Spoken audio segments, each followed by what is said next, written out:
Bonjour, bonjour, chers étudiants. Donc, j'espère que nous en forme. Nous allons poursuivre avec l'étude des lipides. Et au dernier cours, on était arrivé à la classification des acides gras. Alors, je rappelle que la qualité des graisses ou encore des lipides dépend de la nature des acides gras constitutifs de ces graisses.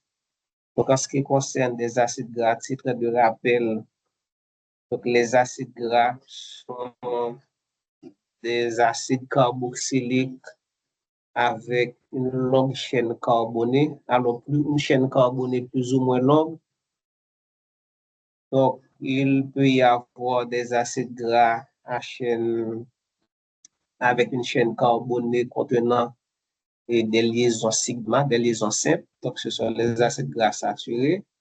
Et il peut aussi y avoir dans la chaîne carbonée des doubles liaisons, une seule ou plusieurs doubles liaisons.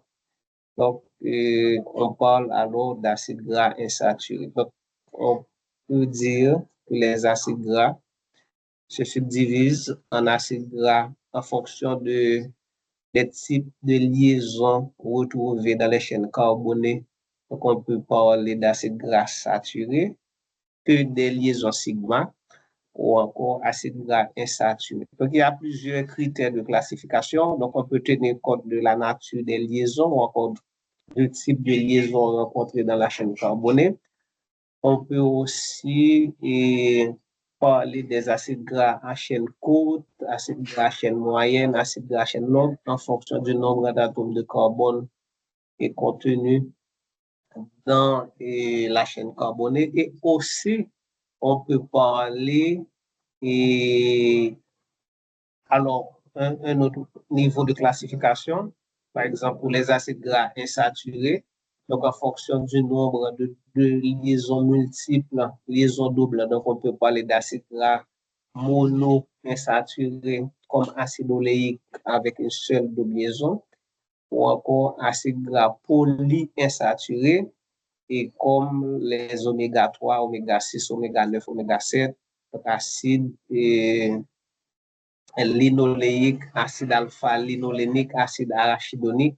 Donc, et ensuite, en fonction de la configuration autour de la double liaison, donc on peut parler d'acide gras 6 et on peut parler d'acide gras trans. Donc, il faut dire que les acides gras trans, c'est des acides gras qui proviennent majoritairement de l'industrie agroalimentaire. Donc, il y a un tout petit peu et qu'on retrouve dans certains aliments d'origine naturelle, comme le lait et la viande, un tout petit peu.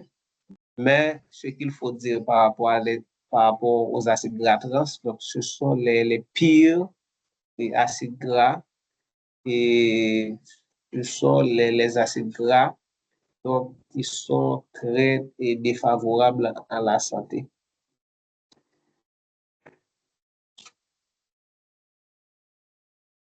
OK, donc je crois qu'on était arrivé ici. Donc, on parlait d'acide gras à chaîne longue,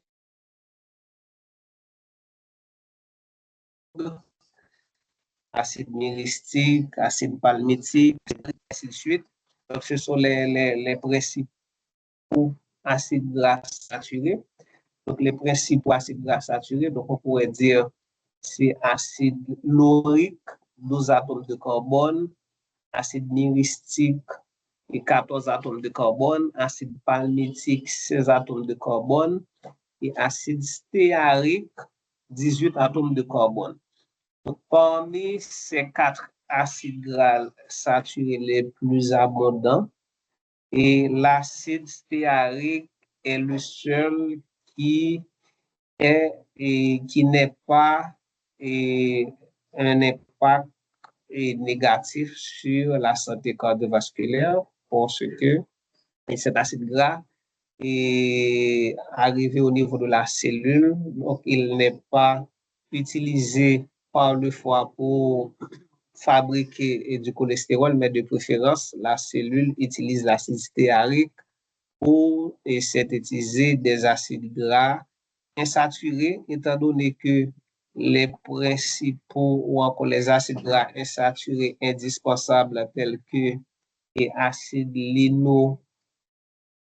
oléique, je dirais mieux parce que les acides linoléniques, acide alpha linolénique, acide linoléique, c'est des acides gras indispensables que l'organisme ne peut pas fabriquer. Donc maintenant, acide stéarique est utilisé pour synthétiser des acides gras insaturés. Donc c'est la raison pour laquelle c'est plus associé au risque cardiovasculaire. Donc le risque cardiovasculaire est surtout lié à l'hypercholestérolémie. Donc le fait que l'acide stéarique n'a aucun effet hypercholestérolémien, c'est-à-dire le foie n'utilise pas acide stéarique pour produire du cholestérol. Donc, du coup, acide stéarique n'est pas associé au risque cardiovasculaire. Donc, le cacao, c'est l'un des aliments ou encore chocolat, et c'est des aliments riches en acide stéarique, comme vous voyez ici, et 35% et dans le cacao, il y a 35% d'acide stéarique et 25% d'acide palmitique. Et il faut dire, en parlant de cacao, c'est un super aliment. Et super aliment, c'est l'un des aliments les plus riches en fibres alimentaires. OK? Le cacao, poudre de cacao. Et alors là, on va parler de sobrino, de chocolat qui est riche en sucre, lait, on va parler de cacao, ou encore de chocolat 85%, 90%, 95%. Quand je parle de cacao 95%, cela veut dire que chocolat de 95%, donc c'est des barres de chocolat ou bien des carrés de chocolat qui gagnent la donne 95% cacao et puis l'autre 5%, c'est peut-être un peu de sucre, lait, etc. Donc, cacao, c'est un super aliment donc, qui est favorable à la santé cardiovasculaire, à la santé digestive, okay, à la santé cardiovasculaire, à la santé digestive. Et par rapport à sa richesse en fibres alimentaires, bon, c'est plus de 30 grammes de fibres alimentaires, notamment des fibres alimentaires insolubles, okay, qui vont favoriser le transit intestinal. Donc, c'est plus de 30 grammes de fibres alimentaires et pour 100 grammes de cacao. Donc, c'est extrêmement riche en potassium, plus de 1000 mg de potassium.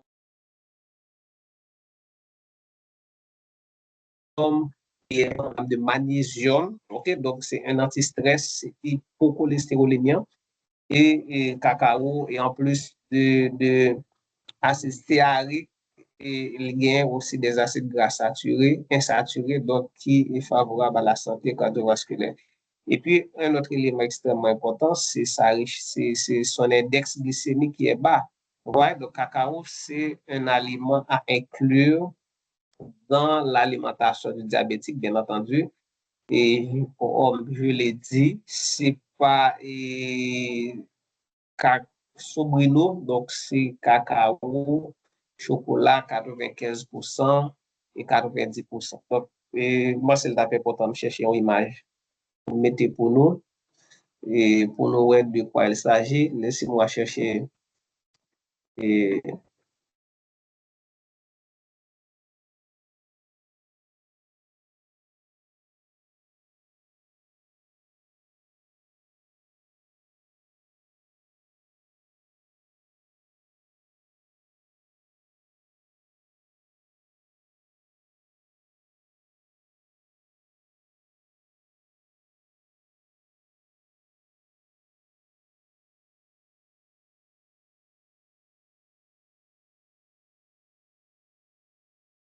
j'espère que l'image l'a téléchargé. Voilà, et voilà de quoi on parle. Ok. Voilà de quoi on parle. Donc, si vous allez au supermarché, donc vous allez trouver ça. Et vraiment, ça, c'est hier, je crois, et que m'acheté une hier, est-ce que c'est hier, ou bien hier ou avant-hier. Donc, presque 1000 goudes, presque 1000 goudes, donc qui gagne peut-être une dizaine de carrés. Voilà, et de quoi je parle. Laissez-moi faire une adaptation au texte, parce que c'est important de vous montrer les produits. Et ça, c'est un excellent produit anti-stress et favorable à la santé cardiovasculaire. Donc, c'est des choses qu'il faut quand vous avez de l'argent, donc il faut acheter et justement pour profiter de leurs bienfaits. OK? Donc, si nous gagnons la caille et cacao, donc profitez. Et non seulement c'est un aliment qui est délicieux, mais c'est extrêmement nutritif, c'est extrêmement riche en... Alors, c'est extrêmement riche. On va me retirer ça de référence. Okay? Voilà, donc c'est extrêmement riche. Voilà. Alors ici, il y a monolorine. Je ne sais pas si dans le dernier cours, je vous ai parlé de monolorine. Donc, je vous ai dit que l'un des acides gras et l'acide myristique qui fait partie des 4 acides gras. L'acide laurique, excusez-moi, acide laurique, acide gras à chaîne moyenne fait partie des acides gras à saturer et les plus abondants. Les plus abondants. Donc, l'acide laurique, on retrouve acide laurique en grande quantité dans le noix de coco, l'huile de noix de coco ou encore dans le lait maternel. Dans le lait maternel. Et cet acide laurique, quand il est consommé, donc il est converti dans l'organisme en monolorine. Et monolorine, c'est une substance qui va booster le système immunitaire. Donc, dans les pharmacies, donc, vous pouvez trouver des suppléments de monolorine. OK? Donc, maintenant, si vous achetez à la place des boissons gazeuses, donc vous achetez des noix de coco, non seulement vous allez bénéficier de l'eau de coco qui est extrêmement rafraîchissant et, et nutritif, reminéralisante et aussi purificatrice, mais vous allez aussi trouver l'acide laurique dans la chair, donc qui va booster votre système immunitaire. OK? Donc, voilà. Donc, il faut faire le choix entre un noix de coco de, je dirais, 200 gouttes, 250 gouttes avec une ou deux boissons gazeuses qu'on a boire par jour. Donc, ce tableau nous présente quelques huiles, beurre et graisse et leur composition en acide gras. Donc, je rappelle que la valeur nutritionnelle, la qualité et de en graisse, donc, il dépend de la nature de ces acides gras. Donc, comme vous voyez ici, donc on a le beurre qui est fabriqué, préparé à partir du lait. Donc, on s'attend à ce que dans le beurre, on trouve beaucoup d'acides gras saturés et beaucoup de cholestérol aussi. Et puis, est très pauvre en acides gras polyinsaturés et plus ou moins, et contient une quantité plus ou moins intéressante d'acides gras monoinsaturés. À ça, on a l'huile de canola. Ouais, donc c'est très riche en acides gras insaturés. Donc, ça, c'est l'huile de bonne qualité, l'huile de coco. Ouais, donc c'est extrêmement riche en acide gras saturé, très pauvre en acide gras insaturé. Donc l'huile de coco n'est pas une huile de qualité. Quand je dis de qualité, ça dépend du domaine. Par exemple, pour la friture, l'huile de coco, c'est très adapté pour la friture parce que c'est une huile qui est très stable. Plus l'huile est riche en acide gras saturé, c'est plus et elle est stable et c'est plus aussi elle peut supporter de fortes chaleurs, ok, de haute température. Donc voilà pourquoi les huiles qui sont riches en acide gras saturé sont plus stables, ok, peuvent supporter de fortes températures. Donc l'huile de coco, c'est une huile qui est adaptée à la friture par rapport à sa richesse en acide gras saturé. Mais pour la consommation, la qualité n'est pas favorable. Sa composition en acide gras n'est pas favorable à la santé. 2% d'acide gras polyinsaturé, 6% d'acide gras monoinsaturé. Donc, c'est trop riche en acide gras saturé. L'huile de maïs, vous voyez, c'est 13 grammes d'acide gras saturé. Donc, c'est une bonne huile. L'huile de maïs, l'huile d'olive, c'est la référence, extrêmement riche en acide gras et extrêmement riche en acide gras monoinsaturé, notamment acide oléique, l'huile de palme. Donc, ça, c'est une autre huile encore qui est très décriée dans l'agro et dans l'industrie agroalimentaire par rapport à ses effets sur la santé cardiovasculaire. L'huile de palmiste, ouais, toute l'huile, ça aussi, c'est des huiles de mauvaise qualité, c'est doux. Et l'huile de soja, ouais, donc ça, c'est l'huile de bonne qualité et très pauvre. L'huile de tournesol, c'est très pauvre en acide gras et saturé. Et puis, bonne composition en acide gras monoinsaturé. Bon, l'huile de tournesol, donc c'est pauvre en acide gras polyinsaturé. Donc là, si nous regardons ça, qui est plus riche en acide gras polyinsaturé, donc c'est soja, c'est l'huile de maïs, c'est l'huile de canola. Même l'huile d'olive, c'est pas l'huile qui est riche en acide gras polyinsaturé, c'est surtout en acide gras monoinsaturé. Donc, qui gagne 73 grammes d'acide gras monoinsaturé pour 100 grammes. Donc, par rapport à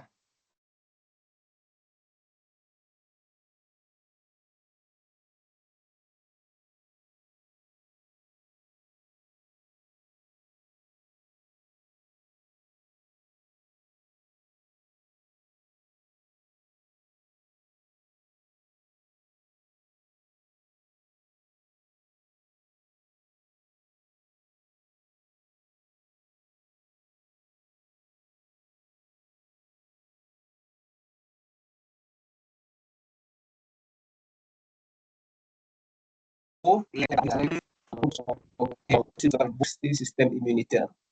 Donc, voilà pourquoi il faut préférer le noix de coco aux boissons gazeuses parce que non seulement l'eau, c'est une source de nutriments, minéraux, de vitamines, mais la chair de noix de coco aussi, ça apporte cet acide gras à chaîne moyenne qui contribue à renforcer le système immunitaire. On nous dit les huiles les plus riches en oméga 3 et ayant le rapport oméga 6, oméga 3 et sont, en fait, pourquoi on parle ici de rapport oméga 6, oméga 3? Et c'est peut-être pour la première fois qu'on va parler de ça. C'est parce que dans l'équilibre alimentaire, donc il y a, enfin, c'est pas seulement pour les oméga 3, oméga 6, c'est par rapport à tous les nutriments. Donc, il y a une quantité appropriée à consommer dans chaque catégorie alimentaire, dans chaque nutriment. Mais il y a aussi certains nutriments qui sont en relation étroite. Par exemple, on a démontré que les oméga 3 ont effectivement un effet cardioprotecteur, c'est quand ces oméga 3 sont dans un rapport avec les oméga 6 donc, est égal supérieur à 1, qui se trouve entre 4 et 5 et 6. OK? Donc maintenant, c'est-à-dire, un exemple, et rapport ça, c'est comme quoi pour manger on a manger 3, on a de manger 3 ou on doit manger 6, 10 oméga 6 et puis on prend 2 oméga 3. Donc, si nous faisons 10 divisé par 2, 10 oméga 6 et puis 2 oméga 3, donc nous divisons 10 par 2, la baille 5. Là, donc, l'on prend 10 oméga 6 et 2 oméga 3, les baille 5, on trouve que ce rapport, lui-même, il contribue à la santé. Qu'est-ce qu'on a remarqué? On a remarqué que aux États-Unis, dans les pays développés, donc les gens consomment beaucoup d'oméga 6 par rapport au oméga 3, donc ce qui est défavorable à la santé. Donc, c'est la raison pour laquelle on en parle ici. Ces huiles, ce sont des huiles non seulement qui sont riches en oméga 3, mais le rapport oméga 6, oméga 3 est respecté. Là, on parle de l'huile de colza, l'huile de lin. N'oubliez pas que les graines de lin, ce sont les produits les plus riches en oméga 3 d'origine végétale. Donc, on parle de acide alpha-linolénique. Et puis, il y a l'huile de caméline. Okay? Donc, ce sont les huiles les plus riches en oméga 3. Donc, ici, il s'agit de graines de lin. Donc, les huiles les plus riches en oméga 3. Donc, ici, il s'agit de graines de lin. Sauf que, donc, en Haïti, on a des lins. Donc, même si nos graines semblent, mais ce ne sont pas les mêmes plantes. OK? Graines semblent, mais ce ne sont pas les mêmes plantes. Et d'ailleurs, graines de lin que nous gagnons ici, donc, il y a un acide aminé toxique, là-dedans, qui s'appelle mimosine, qui fait que il n'est pas propre à la consommation. Donc, on peut l'utiliser, par exemple, pour d'autres produits. Mesdames, on peut l'utiliser pour l'angèle. OK, mais ce n'est pas les mêmes que nous mettez, nous vendons dans le supermarché, et ce n'est pas les mêmes tout que vous mettez dans le pain multigrain. Donc, graines de lin, on a parlé là, plante c'est plus herbacée, alors que ça nous gagne ici, c'est un arbuste ou bien un arbre. OK, donc, et sur le plan morphologique, il y a une différence. Graines nous semblent certes, mais ce n'est pas les mêmes produits. Et puis ici, on a l'image de l'huile, les graines de caméline. OK, donc voilà les huiles les plus riches en oméga 3. OK, qu'est-ce qu'on nous dit ici? Les acides gras monoinsaturés, les acides gras, comme les acides gras saturés, et les acides gras monoinsaturés proviennent d'une part de la synthèse endogène. Donc, cette synthèse endogène, je vous ai parlé. Donc, la cellule utilise l'acide stéarique et C18 pour synthétiser des acides gras monoinsaturés, notamment acide oléique. Et ces acides gras monoinsaturés proviennent aussi de l'alimentation. Donc, et quand on parle d'acide gras monoinsaturé, donc le principal représentant, c'est l'acide oléique qu'on trouve en grande quantité dans l'huile d'olive. Donc, on a vu que 100 grammes de l'huile d'olive contient 73 grammes d'acide oléique, et arachide est riche en acide oléique. Et, OK, et si nous prenons arachide, si nous prenons noix, si nous prenons amandes, donc c'est des aliments qui sont riches en acide oléique. Il y a très peu d'acide et alpha-linolénique qui c'est oméga 3. Donc, il est riche en acide oléique et Acide oléique, c'est oméga 9. Laisse-moi voir. 1, 2, 3, 4, 5, 6, 7, 8, 9. Acide oléique, c'est oméga 9. Donc, on peut parler de oméga 9, oméga 7, par exemple, acide linoléique, qui c'est oméga 6 lui-même, alors que acide alpha-linolénique, c'est oméga 3. Ok, il est activement synthétisé par les cellules et très abondant dans tous les aliments d'origine végétale et animale. Donc, il représente donc la quasi-totalité. Alors, là, on parle d'acide oléique. Il représente donc la quasi-totalité des acides gras monoinsaturés en nutrition humaine. Donc, il est utilisé comme source d'énergie et est également constituant de tous les types de lipides, en particulier des triglycérides de réserve. Donc, je rappelle que les graisses, les lipides, donc, sont stockés sous forme de triglycérides dans le tissu adipeux au niveau des adipes. Aussi, donc, les triglycérides sont ces formes de réserve des lipides dans l'organisme.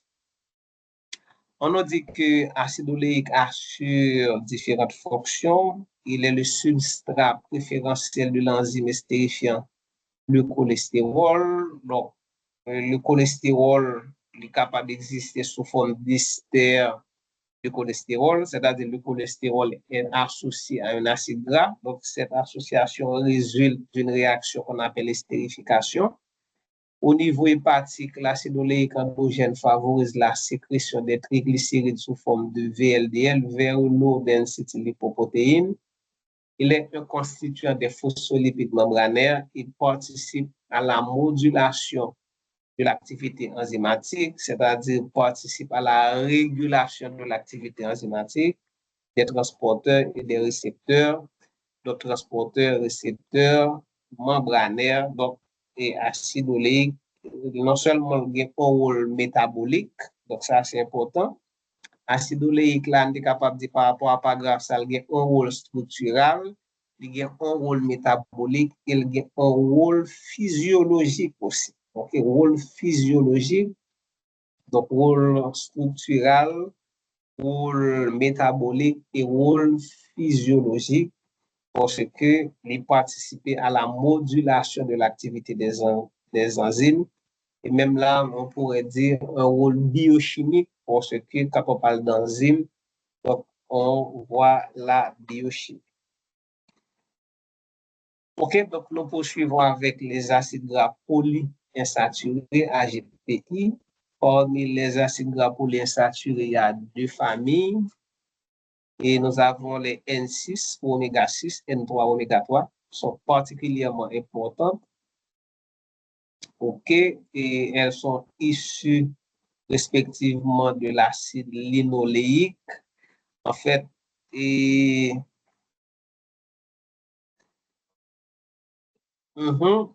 oui, donc les deux familles oméga 6, oméga 3, donc c'est des acides gras qui sont synthétisés à partir des précurseurs comme acide linoléique. Dans linoléique, vous voyez lino, ok, et de l'acide alpha-linolénique. Donc, acide linolénique, c'est oméga 6.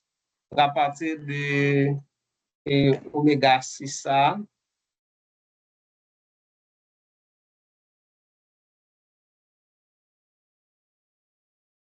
donc à partir de acide linoléique, et cellules vont synthétiser un paquet de notre oméga 6 et à partir de acide alpha-linolénique, donc cellules vont synthétiser un paquet de notre oméga 3.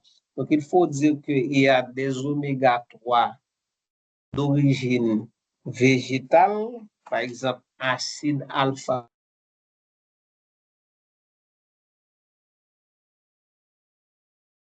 linolénique, acide icosapentaénoïque et acide docosahexaénoïque. Donc, ce sont des oméga 3 d'origine animale retrouvés principalement donc, dans les poissons, dans les œufs, etc. Donc, on nous dit que cependant, l'homme et les animaux peuvent ensuite convertir ces deux acides gras indispensables en acides gras dérivés. Donc, on en a parlé.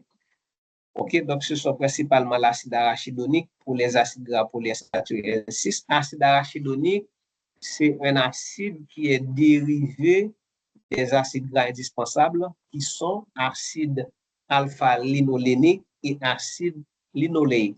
Donc, par rapport à l'acide arachidonique, il faut dire que l'acide arachidonique, c'est un précurseur et des médiateurs de l'inflammation. Okay? Acide arachidonique, c'est un précurseur des médiateurs de l'inflammation. Et c'est l'enzyme, en fait, qui transforme l'acide arachidonique en ses précurseurs. Donc, c'est la cible des AINS et des AINS, donc dans le cadre de la prise en charge de ces et de l'inflammation. On a EPA, acide eicosapentaénoïque, et DHA, acide docosahexaénoïque pour les oméga 3, okay, acide gras polyinsaturé de la famille N3.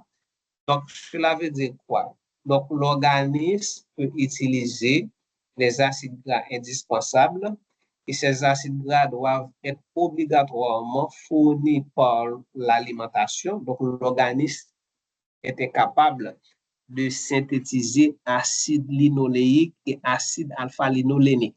Et par contre, donc, à partir de ces acides gras indispensables, donc la cellule peut synthétiser acide arachidonique, EPA, DHA. OK? Donc, et voilà. Donc, l'ensemble des acides gras indispensables donc, et conditionnellement indispensables constituent des acides gras essentiels. Alors, on nous dit les acides gras polyinsaturés ont 5 fonctions principales. Donc, sous forme de phospholipides, ces acides gras sont des constituants universels des membranes. Donc, ça, c'est rôle structural. Ils sont les précurseurs de médiateurs oxygénés hautement spécifiques, modulant de très nombreuses fonctions cellulaires et pouvant produire des effets tantôt complémentaires et tantôt opposés. Donc là, c'est fonction physiologique. Et DHA est également précurseur de dérivés oxygénés lui conférant des propriétés spécifiques dans le cerveau, effet anti-inflammatoire, effectivement, et on n'a oublié de parler de ça. Donc, nous gagnons les oméga 6 qui sont pro-inflammatoires et les oméga 3 qui sont anti-inflammatoires. Donc, est-ce que vous comprenez quand on parle de rapport oméga 6, oméga 3? Donc, les oméga 6 sont pro-inflammatoires, c'est-à-dire favorables à l'inflammation. Donc, les oméga 6 dans l'organisme peuvent être convertis en des intermédiaires qui vont favoriser l'inflammation, alors que les oméga 3 vont être métabolisés dans la cellule et produire des intermédiaires qui vont lutter, lutter contre l'inflammation. Donc, c'est des acides gras à des actions opposées. Et voilà pourquoi, donc, on a trouvé que donc, le bon équilibre entre oméga 6 et oméga 3, c'est quand le rapport est égal à 5, est égal à 4, est égal à 6 à ce moment. Donc, les oméga 6 donc, ne pas éclipser les effets protecteurs, les effets anti-inflammatoires des oméga 6. Donc, quand il y a trop d'oméga 6, donc, c'est facile à comprendre. Quand il y a trop d'oméga 6, en fait, c'est l'effet pro-inflammatoire qui domine. OK? Donc, pour qu'on puisse bénéficier des effets protecteurs des oméga 3, donc, il ne faut pas gagner trop d'oméga 6. Et on a démontré que, donc, faut oméga 6 à oméga 3, donc, il y a un rapport qui est égal à 5, qui est égal à 4, qui est égal à 6. Donc, ça, c'est extrêmement important à comprendre. Donc, l'acide arachidonique est également constituant majeur des anandamides, neurotransmetteurs cannabinoïdes présents dans le cerveau des mammifères. Donc, et quand on dit neurotransmetteurs cannabinoïdes, donc dans cannabinoïdes, qu'est-ce qu'on voit? On voit cannabis. Donc, c'est des neurotransmetteurs donc, qui peuvent stimuler la prise alimentaire et l'inhibition de la lipolyse. Donc, c'est-à-dire que l'acide arachidonique peut contribuer à la prise de poids, à l'obésité, OK? Et à l'obésité. Et l'acide arachidonique, je l'avais dit, donc, peut également contribuer à l'inflammation et justement, et à travers les prostaglandines, okay, les prostaglandines qui sont des médiateurs de l'inflammation. OK, donc nous allons poursuivre avec notre catégorie d'acide gras. Notre catégorie d'acide gras, il s'agit des acides gras trans et leur impact sur la santé. Donc, on a vu les acides gras saturés, on a vu les acides gras insaturés. Donc, maintenant, parlons des acides gras trans. En fait, les acides gras trans, ce sont des acides gras insaturés, mais dans la double liaison, ou encore les doubles liaisons de la chaîne carbonée, donc, ont une configuration trans. OK? Donc, pour une double liaison, donc, il peut exister deux configurations, soit 6 ou bien trans.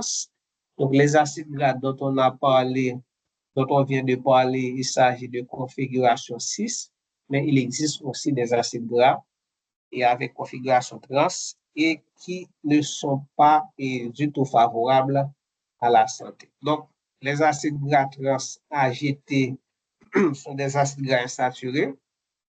Les atomes d'hydrogène sont en position trans autour de la double liaison, donc ce qui leur donne une structure linéaire. Bon, ces acides gras ont deux origines principales, industrie alimentaire, acides gras artificiels. Donc, par exemple, produit lors de l'hydrogénation partielle des huiles végétales, donne des graisses semi-solides, par exemple, margarine industrielle. Donc, margarine, c'est un produit qui a des acides gras trans, donc très mauvais pour la santé. Donc, utilisé pour améliorer la texture, la durée de conservation et la stabilité des produits. Donc, chez les ruminants, donc on trouve des acides gras naturels donc, formés par des bactéries dans l'estomac de ces animaux et présents, et comme je vous l'avais dit au départ, donc les acides gras trans, on les retrouve aussi en petite quantité dans le lait et dans la graisse de ces animaux, par exemple, vaches, etc. Donc, moutons, donc, pour jouer une petite quantité d'acide gras trans naturel, non. Et alors, quels sont les aliments? Okay, quels sont les aliments? Donc, voyez la différence structurelle entre acide gras insaturé trans et acide gras insaturé cis. Ouais, la chaîne linéaire, la chaîne carbonée de l'acide gras trans est linéaire. OK? Donc, le fait que chaîne linéaire, donc il est plus facile pour que plusieurs acides gras trans soient empilés. OK? Plus facile pour empiler. Et le fait que le plus facile pour empiler une sur l'autre, ça va favoriser la formation de beaucoup d'interactions intermoléculaires, donc ce qui va donner une substance plus ou moins solide, contrairement à l'acide gras insaturé en lui-même qui a une chaîne en forme coudée, côté que l'association paraît moins difficile que la chaîne linéaire. Donc, c'est ça qui fait que nous parlons. Et l'huile est riche en acides gras insaturés et 6, alors que et beurre, lui-même qui est en forme semi-solide, c'est pour ce que tout simplement le acide gras insaturé trans et côté que l'acide chaîne carbonée est capable d'associer plus facilement, coller plus facilement et par conséquent, donc, et modifier et état et physique et substance. Donc, les acides gras alimentaires et sources, donc bien sources industrielles les plus dangereuses, par exemple margarine industrielle, viennoiserie, pâtisserie industrielle, frites, chips, beignets, façon biscuit, et par exemple, Kakenias, on bonbon nous a acheté en pile, crackers, snack industriel, un paquet de produits dans sachet, et que n'a acheté by Timoun, donc qui est riche en acide gras trans, alors que c'est acide gras qui est plus mauvais qui est capable d'exister. Hein. Donc les produits panés et pré-cuits, et ça qui a la mode qu'on a là, fait et pour les panés, et même moi même il a utilisé et comment bah ça et pas saucisse non et pas jambon et hot dog a fait hot dog pané hot dog en soi c'est déjà un produit toxique cancérogène et puis qu'on a là on va le faire un produit pané donc vient enrichir avec acide gras trans donc c'est vraiment des produits impropres à la consommation donc source naturelle donc très faible quantité et produits laitiers, lait, fromage, beurre, viande de ruminants, bœuf, agneau, etc. Donc, on nous dit que les acides gras transnaturels seraient moins nocifs que ceux industriels. De toute façon, et nous pas prendre pile, nous pas prendre en pile et dans produits naturels. Donc, la grande majorité d'acides gras trans que nous consommons, c'est dans les frites, dans les chips, beignets, c'est dans les biscuits, craquenias, on sait de bonbons. Donc, c'est dans produits panés, donc c'est dans produits ça que nous prenons et les acides gras trans qui sont toxiques pour l'organisme. Effet sur la santé. Donc, les acides gras trans sont parmi les pires graisses alimentaires pour la santé cardiovasculaire. Donc, effet augmente le LDL, mauvais cholestérol. Donc, il favorise l'athérosclérose, diminue le LDL, le HDL, le bon cholestérol. Donc, réduction de la protection cardiovasculaire, augmente le risque de maladies cardiaques, inflammation des vaisseaux, formation des plaques d'athérome, impact sur le cerveau, risque accru de déclin cognitif AVC, obésité et diabète de type 2. Donc, ces acides gras vont être à l'origine d'une résistance à l'insuline et prise de poids abdominale et puis cancer. Donc, on a suspecté donc, ces produits aussi et dans et l'origine des cancers, donc surtout cancer colorectal et cancer du sein. OK, donc là, c'est vraiment. Alors, recommandation de l'OMS. L'OMS recommande moins de 1% des apports calorifiques totaux en acides gras et saturés. Donc, c'est-à-dire que c'est la quantité à consommer par jour pour un adulte de 200 kilocalories, c'est moins de 2 grammes par jour. Et il y a plusieurs pays qui ont interdit ou strictement réglementé les acides gras industriels, par exemple Canada, Danemark. Donc, ça, c'est des produits qui soient interdits ou du moins et un contrôle strict sur la quantité qui est mise dans les aliments. Alors, conseil pour les éviter, il faut lire les étiquettes. Donc, éviter les produits contenant les huiles partiellement hydrogénées. Préférer la cuisson maison avec des huiles non transformées et puis limiter les produits ultra transformés. Voilà, donc on s'arrête là. Et dans la prochaine vidéo, donc nous parlerons de la stabilité des huiles. Okay, nous parlerons de la stabilité des huiles. Donc, j'espère que nous apprenons le soin pour nous regarder vidéo éventuellement donc, et poser des questions sur les points qui paraissent obscurs pour nous. Et surtout, moi, c'est que pour ça, alerter nous par rapport aux risques liés à la consommation de certains produits, notamment riches en acides gras trans. Merci, bon visionnage.